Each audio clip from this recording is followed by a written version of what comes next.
Love, be encouraged, love will see you through. Love, be the first to love and fill your heart with. Be about it. Sing a song about it. Never doubt that. Inspirational love is our shelter. Now and always love. Before and after love. Love gives you courage, heals your heart. It's the best thing. You can't go wrong with it, 'cause it's eternal and it has no end. So stand on up for love. Full dimensional love is our shelter. Now and always love. Before and after love. Love gives you courage, heals your heart. It's the best thing. You can't go wrong with it, 'cause it's eternal and it has no end. So stand on up for love. Unconditional love is our shelter. Love now and always love. Before and after love.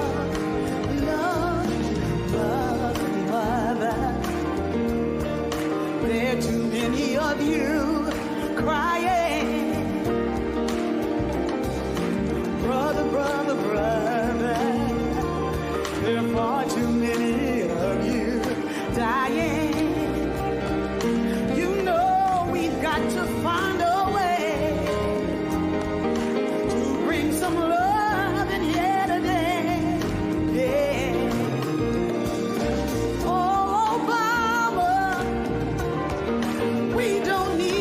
Escalate. You see that war is not the answer, for only love can conquer hate. You know we've got to find a way to bring some love in here today. Brother, too many dying, sister, mother, fathers, far too many of you crying. You know love is our courage, love, now and always love, before and after love, love, being. Get your groove on.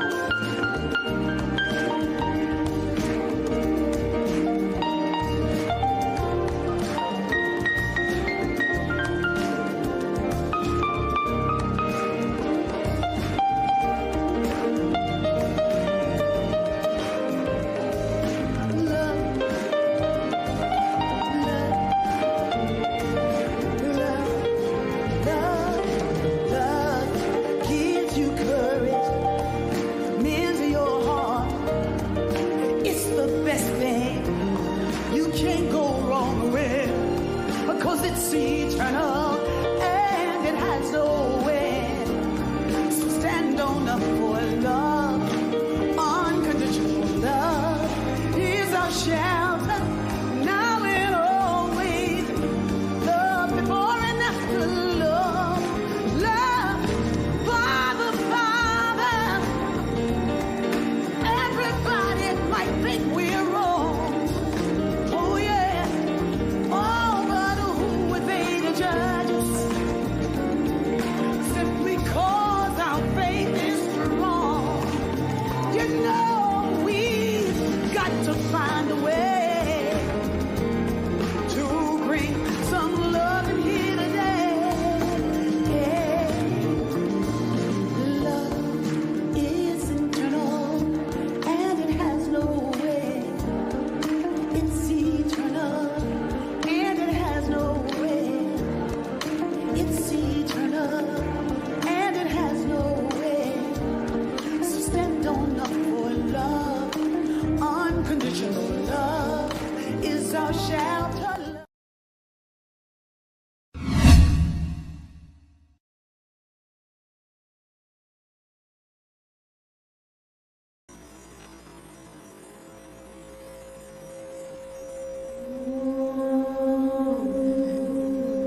May our hearts be open.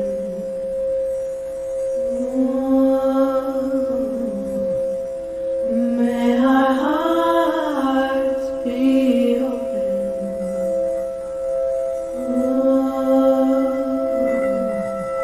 May our hearts be open.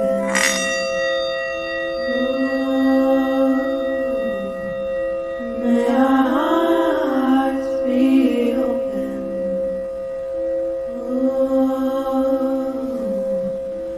May our hearts be open. Well, good morning, everyone. Good morning, Open Heart. Good morning, family. We always say that you visit once, you're a visitor. Visit us twice, you're family. So welcome, family. I'd like for us all to just kind of take a moment to take a breath in and let it go. And as we breathe that breath in, we know that we are breathing in the breath, the one life, the one love, the one isness that is within each and every single one of us that we are connected to. I welcome you to today. I know that we are here and present wherever we are, in our living rooms, in our bedrooms, with our significant other, or just being present in the moment. Allow ourselves to just take another breath in and breathe out. And I just bless this day. I call this day so very good. I bless everyone that has a part in today. I bless the beautiful music that is played and the incredible, empowering message that is said today. That we are open and receptive to receive our blessing, as we say, to receive and know that it is our good. I accept and know that we are opening our heart space and expanding in each and every single breath, becoming the greater I am, greater than the I am that I am right here and right now, and knowing that it is all good. Knowing and blessing this service is so empowering, impactful, and it creates the vibration, continued vibration of changing our thinking, changing our life. And let's just breathe in one more time.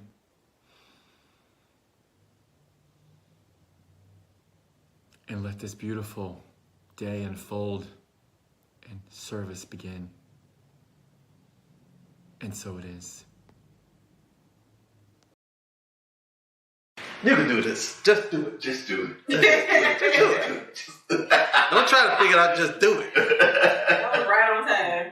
Don't try to figure it out. Just do it. All right, here we go. So I start us off with the praise. 5, 6, 7, 8.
welcome to our Heartstream for this Sunday, November the 17th.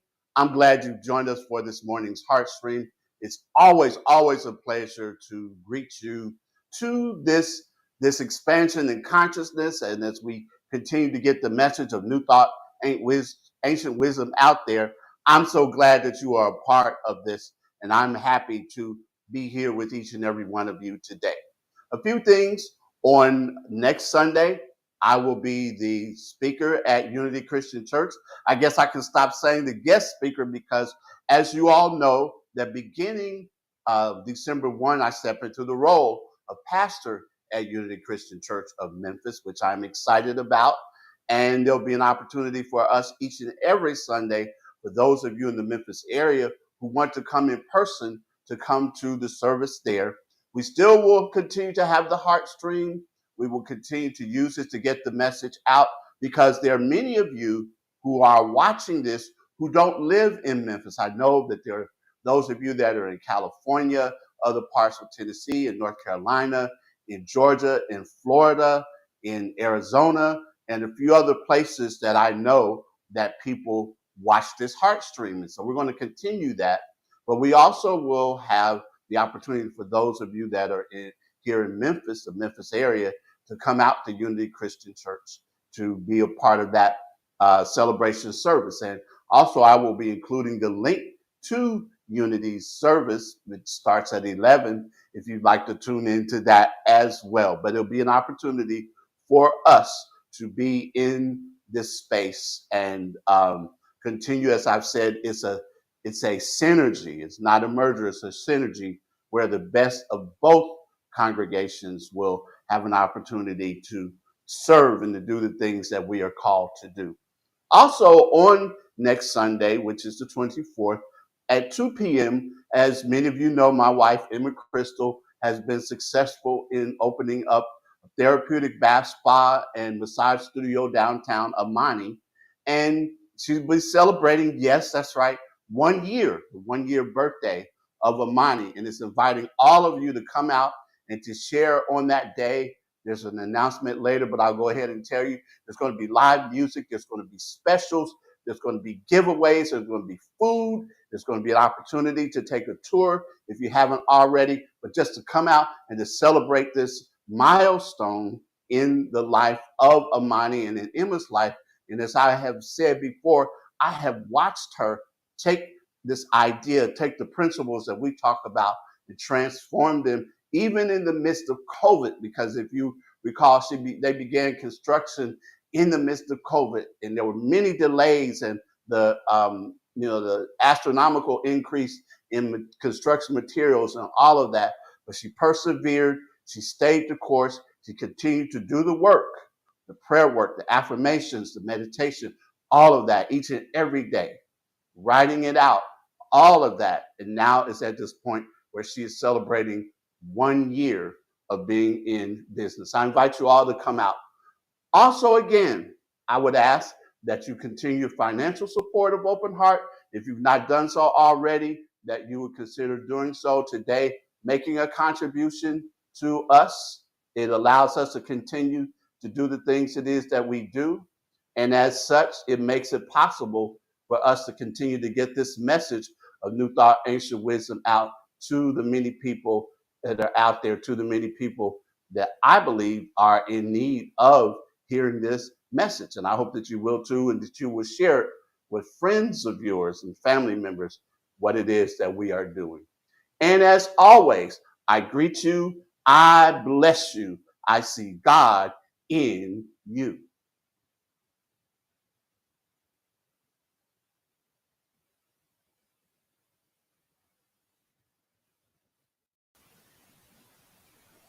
Our affirmation for the month of November: I embrace the gifts of today. Centered in gratitude, I trust in the flow of life. I am grateful for each moment, knowing that even in uncertainty, I am supported, guided, and blessed. I open my heart to peace, recognizing the abundance around me. With each breath, I embrace the gifts of today. Amen, Ashe, and so it is.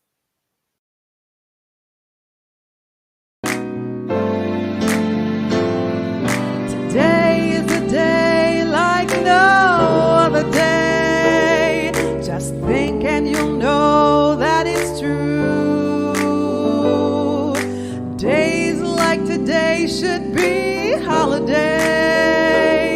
So I'm singing this message to you. Happy birthday to you. Happy birthday to you. Happy birthday to you. Just have a happy day. At Open Heart, we believe in the power of affirmative prayer.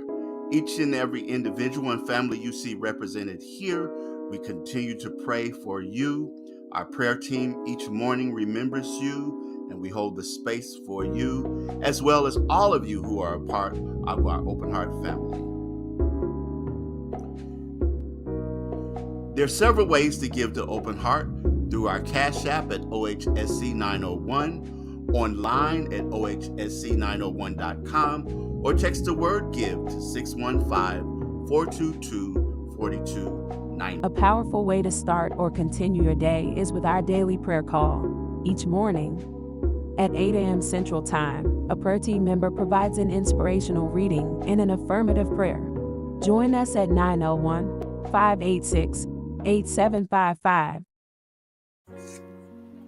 My wife, Emma Crystal, invites you to come out and join her on the birthday of what she calls her baby, Amani Therapeutic Bath Spa and Massage Studio. From 2 to 4 on Sunday, November the 24th, there will be an opportunity for you to come and to share in the celebration. There'll be live music, specials, giveaways, food, and if you haven't already, you'll have the opportunity to take a tour. Come out and join us on the 24th. It will be a grand occasion. Beginning Sunday, December the 1st, John steps into the role of pastor at Unity Christian Church of Memphis. The celebration service begins at 11 a.m., and you're invited to come out and to share at 3345 McCorkle Road in Whitehaven. This, as I've said, is not a merger, but it's actually a synergy. It is the collective energy of both Open Heart Spiritual Center and Unity Christian Church of Memphis. There'll be elements of both that will be shared. It's an opportunity for those of you that are in Memphis to be able to come out and to share in person, but we'll still continue each week with the Heartstream. Dare yourself to see the unseen. Within you lies every possibility, every capacity, and every resource you can imagine. You audaciously shine the light of uncommon bravery in the midst of common human circumstances. Boldly you respond moment by moment, being the light of love, strength, and wisdom in all that matters. Dare yourself to see what cannot be seen by human eyes, but exists as surely as the sun exists behind a cloud. Stretch your capacity to see the good that can be in troubling situations. Courageously champion goodness within yourself and others. See yourself in others, others in yourself, and the universe in us all. Light up dark places with your audacious capacities of unifying love and expectant faith. Amen, Ashe, and so it is.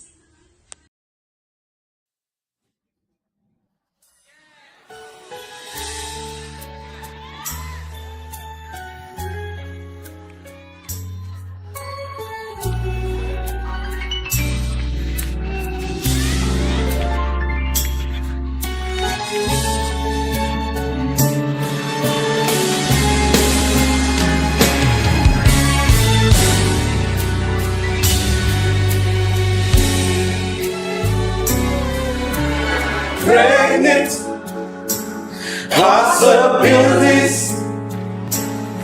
now birthing a new travailing to obtain it, for it must come to pass. I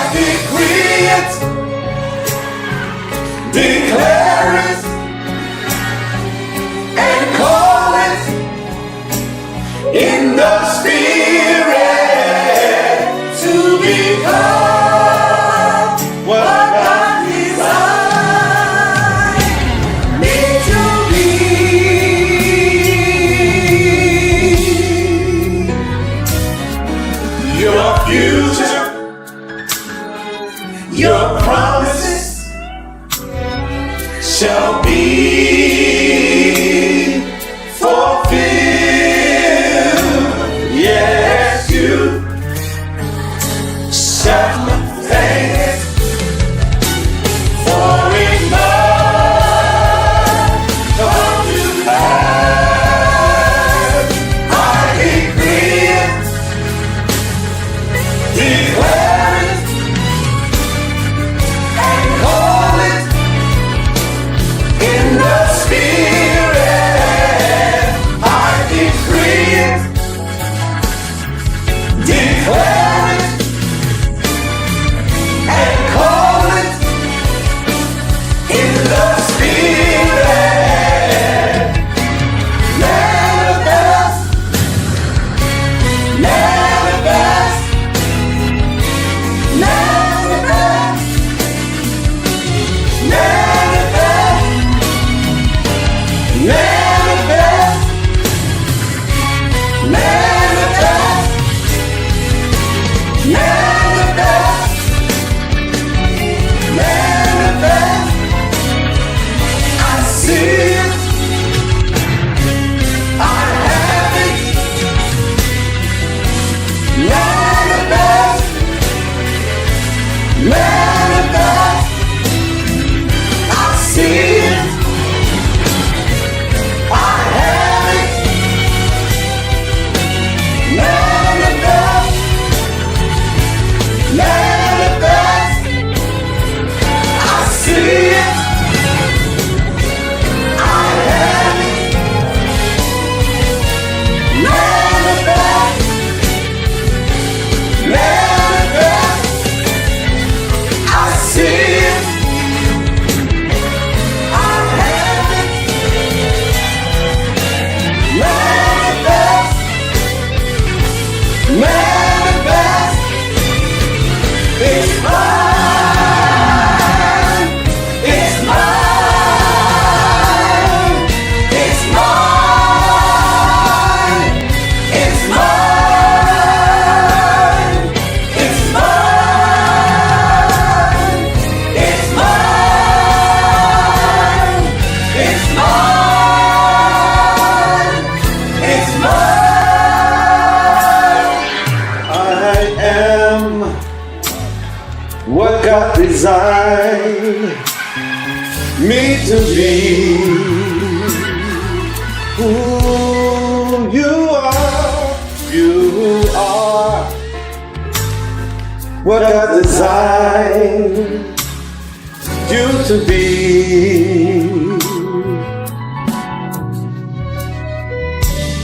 You are what God designed you to be. Say with me, open heart. You are what God designed you to be.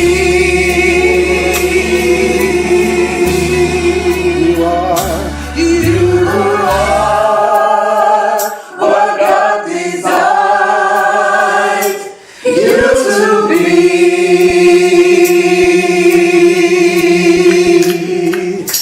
You are what God designed you to be.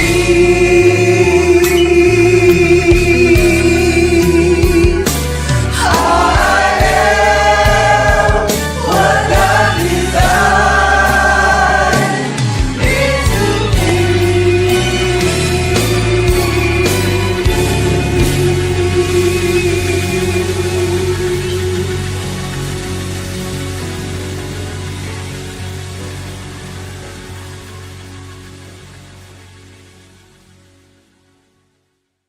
Newest song from the Voices from the Heart. It's a song by originally done by Jonathan Nelson, and I appreciate our music director Jason Tejada getting that song in shape for us to be able to sing it and present it to you this morning. I'm coming to you again live as a part of this Heartstream today, and the last few weeks been feeling the need to do that, and so I'm doing that again this morning.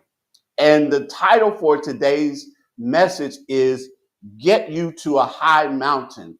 Get You to a High Mountain. This past Friday, my wife and I had the opportunity to go and to go to a concert in the green room at the Crosstown Concourse. And we happened to find seats right next to our good friends, Mark Allen and his wife, Cheryl Cornish. Cheryl being the retired pastor of First Congregational Church, where Open Heart, incidentally, where we first began meeting before we moved out. It was what helped us to get our start. But it was great to see Mark and Cheryl there. And as we were talking to them about what it was that they were doing now, particularly since Cheryl is retired, and one of the things that came up in the conversation was that now she could do reading without trying to mine the things that she was reading for sermon material and ideas and illustrations and all of that. And I really laughed because that is one of the things that those of us who are ministers and pastors who are responsible for speaking each week, often is what we do when we're reading. We're thinking about, well, how can I turn this into a message or make this an illustration point or whatever else? And just being able to read something for the sheer sake of enjoyment or inspiration or knowledge or whatever else is something. But coincidentally, while we were at the concert, there was a gap in between songs. And it was in that gap because I was wondering what it was that I was going to speak about and say this morning. And in the midst of that, in just a flash, I heard the words, get you up to a high mountain. Now, actually, I heard the King James version of it, get thee up to a high mountain. But and I know that is a verse I immediately knew where it came from. It came from the 40th chapter of Isaiah because it's a part of a much longer passage that might be familiar to you that we can find in Handel's Messiah. And I wanted to just read a part of that and move into the message this morning. But as I heard the words, get you up to a high mountain, as I interpreted that in a metaphysical perspective, I heard basically to move to a higher consciousness. Move to a higher consciousness. But from Isaiah 40, comfort, oh, comfort my people, says your God. Speak tenderly to Jerusalem and cry to her that she has served her term, that her penalty is paid, that she has received from the Lord's hand double for all her sins. A voice cries out, in the wilderness, prepare the way of the Lord, make straight in the desert a highway for our God. Every valley shall be lifted up, and every mountain and hill be made low. The uneven ground shall become level, and the rough places as a plain. Then the glory of the Lord shall be revealed, and all flesh shall see it together, for the mouth of the Lord has spoken.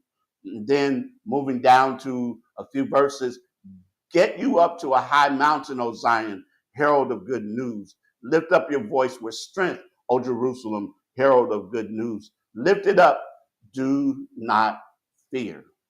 Let's take a look at this passage and move into this message this morning and why I believe that it came to me to talk about that, because I know that, again, as I shared on last week and as I've had conversations after that with people, that we still are experiencing in many ways a sense of trauma and disbelief and everything else due to the aftermath of the election and all of the things that are involved there. And there are people that are still trying to figure things out. And I know there's so much that has gone on, but it came to me. I know that this passage did not come to me by accident, but there was a meaning behind that. And I look at this and I look at some of the images and some of the things that are talked about in this particular scripture. A voice cries out in the wilderness. And if we could think of the wilderness as the undisciplined and uncultivated thoughts, as we could think of the wilderness as that which we have been experiencing when we see all of the rhetoric and all of the things that have been flying around for so many months, that many of us were feeling a sense of relief that, wow, it's just about over, only to have it come up again and again in that wilderness, those kinds of undisciplined thoughts, those kinds of things that we have, uncultivated thoughts that need to be tamed.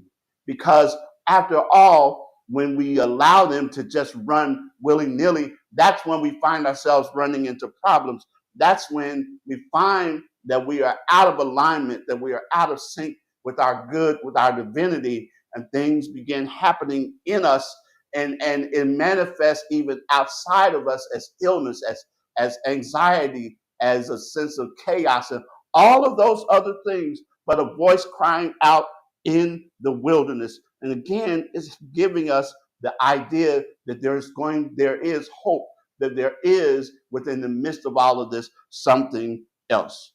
That when we look at the intellect, that it does so well in protecting us, that it needs rest. And it leads to lie at the feet of wisdom and understanding, that God has given us the capacity of wisdom and understanding. The thoughts of our wilderness need to rest in our capacity to love, for love casts out all fear. And when our wild thoughts are calm, when our thoughts are still, we are in Sabbath, we are in peace. So in the midst of the wilderness experience that many of us are having right now, in the midst of all of the news cycle and everything else, there's a voice that is crying out. And what is it crying out? First of all, to make straight in the desert a highway for our God. The desert is different from the wilderness. The wilderness, while it's overrun, the desert is barren. It can be a sign and a symbol of dead imagination. It could be a sign of being stagnant, of having lack and limitation thoughts, lack and limitation. It could be also a victim mentality. One of the things that's important in this whole process now is to not get caught up in a victim mentality. I know that there are many people that are doing things designed to make victims out of us, but we cannot cooperate and become victims. We have to think differently and have to be in acting differently and raise our consciousness in a different manner. The desert experience is that belief in lack and limitation. It's belief in where the place in the consciousness where there's a lack of substance and life. But in truth, such places don't exist. But our desert is a place with no faith and no imagination. And we know how important that our imagination is in moving us to the next level. We're told to build a highway for our God in the desert. That is, through this highway, that God will pour life and substance into the desert of our consciousness. When we intentionally make a way for those thoughts, those streams of consciousness that come through, assuring us of who we are and what it is that we are experiencing. Then it goes on, every valley shall be lifted up. Every valley shall be lifted up. Valleys are places of servile, inferior thoughts. They exist when we forget who we are, of our true nature, of our ignorance of truth. That when this happens, we die. Valleys can be places of death. We can remember the 23rd Psalm, yea, though I walk through the valley of the shadow of death. And I remind people, it says you walk through, it didn't say you stay there, you didn't build a camp, but you walk through the valley of the shadow of death. And just as the valley of Gehenna, where the refuge of Jerusalem was burned, that later on became some of the images that some people had about hell. But we know that valley experiences can be debilitating. They can be those experiences that put us in a state of not recognizing who we are and seeing ourselves as limited. It goes on to say, "And every mountain and hill be made low." Mountains and hills sometimes, from a metaphysical perspective, can stand in a different way here, that they could be places of pride, arrogance, haughtiness, and self-sufficiency. But we all have dignity. In the final analysis, we, like Jesus, have no credentials but ourselves. There's no pecking order. There's no social hierarchy in God's kingdom. There are no somebodies and nobodies in God's kingdom. In the realm of God, there's neither slave nor free, Jew or Gentile, Protestant or Catholic, black or white or yellow or brown, male or female, gay or straight, physically challenged or fully healthy, young or old, whatever else, but that there is a place that goes on to the next part, that the uneven ground shall be made level. That our world is constantly changing and becoming unreliable. We take steps, but oftentimes we don't have a solid footing. We don't know everything. We're somewhat blind, and we must go forward without perfect knowledge. But when we realize that in the midst of this, God is present, we have solid footing and the rough places plain. We all have rough places in our lives. They're the dings and the dents, the hard lessons of life. They're the bruises that cause us to have thick skin, that we're no longer warm and kind in many places, that all of us are rough at times, too rough for the glory of God to shine through. But in this affirmation here that makes the rough places plain, the rough places shall become smooth. It's through the denials and affirmations that we do on a daily basis that our rough places are withered away and we're left with the smooth plane from which the glory of God will be revealed. To get you up to a high mountain, to move to a higher consciousness. And I believe that the pathway is through prayer. Yes, the pathway up to the high mountain is through prayer. I heard the Reverend Galen McDowell, who is the minister at Christ Unity Temple, Christ Universal Temple in Chicago, I'm sorry. And he is the executive pastor there. And I heard him quoting Dr. Johnny Coleman, the founder, who says that prayer is rising out of the darkness of mere human thought, which limits you and limits God. Prayer is rising up in consciousness, moving up to the level of God's light of truth. Prayer is one of the tools to help us to deal with the stuff we go through. So we say that prayer is a recognition that it's a higher power working not only beyond us, but in us, through us, and as us. This is what prayer is. Prayer lifts the mind above limited human thinking to a consciousness of oneness with God, which includes God's grace, supply, and peace. And I like this whole idea of lifting up the consciousness and all of that, because when we understand this next thing that goes within it, that McDowell goes on to quote Neil Donald Walsh, that perspective creates perception. Perspective creates perception.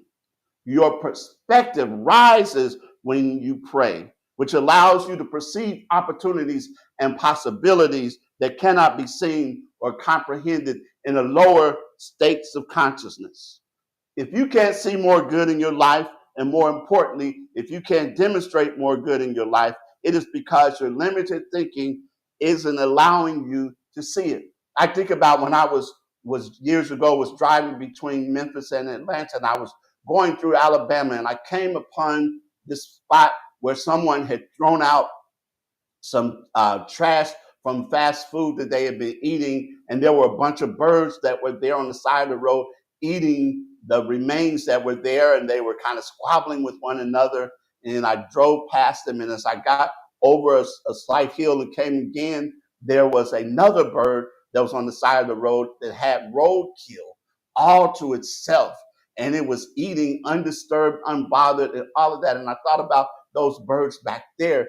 If they only had used what was given them, that was a part of them, and that was their wings, to rise up and to fly above that current situation, they surely would have been able to see the roadkill that was just only a few yards away from where it was that they were. But by rising up and changing our perception. If you can't see the good in more good in your life, and more importantly, if you can't demonstrate more good in your life, it is because your limited thinking has not allowed you to see it. Remember the words of Emmett Fox. There is no such thing as undemonstrated understanding. Your perspectives are always built on your beliefs. So in other words, if your mind won't allow you to see something, then you don't have a belief for it. And I know that oftentimes we might think that sounds crazy. It'll be from a 5 sense perspective, because we have physical eyes and we think, well, if my physical eyes work, I should be able to see it. But here, let's go into this and go into this something a little bit deeper. That you might agree or not agree with this, that you can only see what your mind allows you to see, And your mind, even from a brain science, non-metaphysical standpoint, has a way of turning off anything that it doesn't feel as though it's important or consistent with your belief system. Our brains control oftentimes the information that ultimately gets to us because of that. And I know as a cultural anthropologist that there are instances where people from totally different cultures have encounters with one another, and there are things that they could literally not see about one another because there was not a belief and their particular belief system. They were not able to even see those things in the beginning, even though they were right there in front of them, because our brains oftentimes don't allow that. Your mind won't allow you to see what you don't believe. It's the reason why some people don't ever move out of their current situation. Have you ever had someone that you have worked at talking with them and trying to get them to hear a perspective, see things that will change their mind and all of that, and after a while you'll say, in frustration, they just can't see it. They just can't see it. Or someone says something to you that you don't quite understand, and you say in the same way, I can't see it. It's because we're not able to create a mental image of it, because it's so different from what we think is possible. And that's important. And that ultimately coming back to, as I said, the pathway to the high mountain, that's the purpose of affirmative prayer. It helps us to get a new perspective. Then we can create a new perception, which allows us to see God's opportunities and possibilities that to us weren't there previous. They were always there. It's just that we couldn't see it. They were always there. It's just that we couldn't conceive of it. Because if you can conceive it and believe it, you can achieve it. That's why affirmative prayer is not about trying to convince God to do something. It's why that in affirmative prayer, we don't even pray to God in the way that people are used to doing. Reverend Coleman wrote, our prayers are not answered because instead of being God-centered, we are problem-centered. And some people have the tendency to pray and only talk about the problem. And as McDowell says, they think that God's a therapist. And if we just think that prayer is just about talking to God about our problems, that ultimately is just worrying. But prayer is about focusing on the truth about God and your desired experience. Stop telling God about your problem and tell your problems about your big God. Reverend Coleman also wrote that when you ask God for help, you're claiming your inheritance as a child of God. My question to you today is, how can you claim your inheritance if you don't believe that you have one?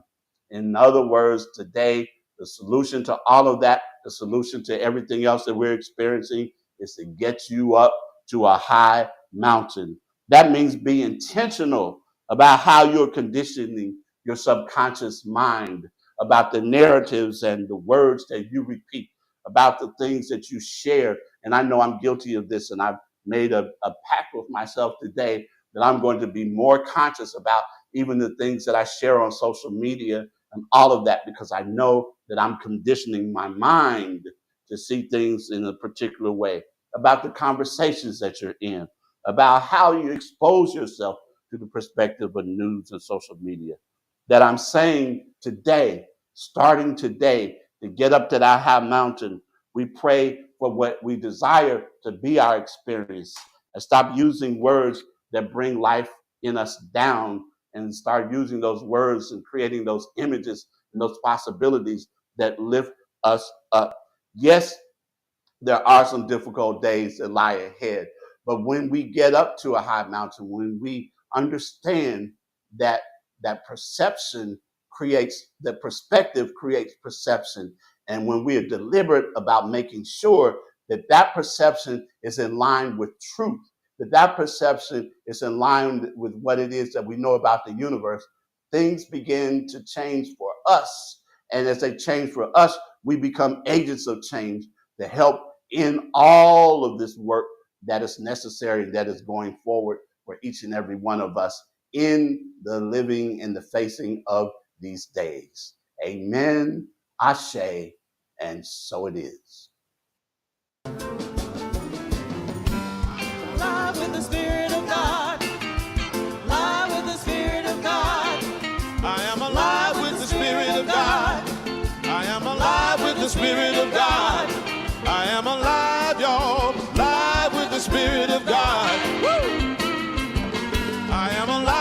Spirit of God. I am alive with the Spirit of God. I am alive with the Spirit of God. I am alive with the Spirit of God.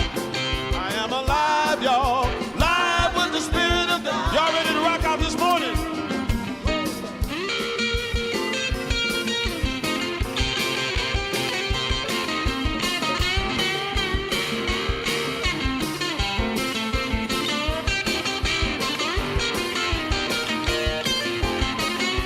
Come on, Joe.